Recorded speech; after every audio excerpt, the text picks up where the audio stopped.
Yan, nagpapahinga siya, nagpapahinga. Sa kanyang pahinga. Taas pa!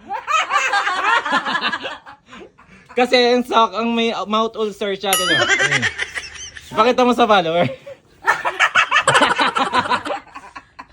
Isa pa, Sisi. Guys! Sisi, isa pa. Guys, kakasabi sa akin na lawlaw daw ang labi ko, laylay, ano, parang gulong. Siya, mo.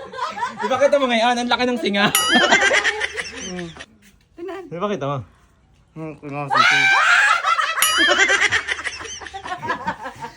Wala, umiyak. May isa pa, may isa pa. Umiyak. Sisi, may isa pa. Pumunta din at kakanta. Nakadating Nakuha na ang may mga... Hoy! Nagbala lang ng dalawa. Hoy! Consenter, kakabala lang ng dalawa. Andiyan na yung kukuha ng video, okay?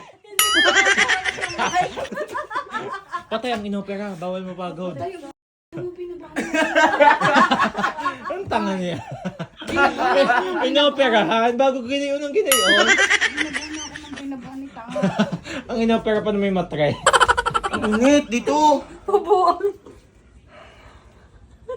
Magluto na lang tayo. Ang kapal ng labi mo ngayon, oh. Luto, meron ka pa dyan? Oo, ano na lang, gata at saka ano.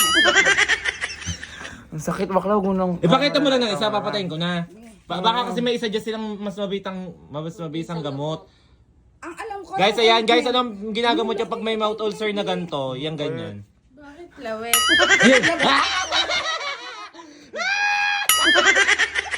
Bay, laging sabihan ako, Lee, bakit laylay ang labi mo hanggang sahig? Siya naman. Nagpabili kami kay Kim ng mais na panlagay sa Maha. maha. Alam mo binili? Di ba? Ah, buo. Tingnan mo, yung pangginulay. Guys, ang binili yung pangginulayan. Amin nga ano na, yung ginilay. Hindi, kaya Ang galing. ilalagay ko yan na isa tapos isusubo ko kay Lips. Puno ng gayon ng gitna. Magaling bumili eh. Panlagay sa sa mahati na niyang binili. Buong mais. Pang ginulay. Hindi na nakakanta pag ang labing lawlaw, laylay. Hindi akong go-birthday. Nahihilibak na ako. Inirisked. Anong sabi niya? Nakalimutan na ang utang sa aming 3 gatang na bigas noong pang ano. Ay ngayon nakapaghati ng taon. Di isang Huwag naman taon. pasama eh. Isang taon na ulit babayaran. Wait na ako sa patagatang. Hindi po ano. Hindi pa din.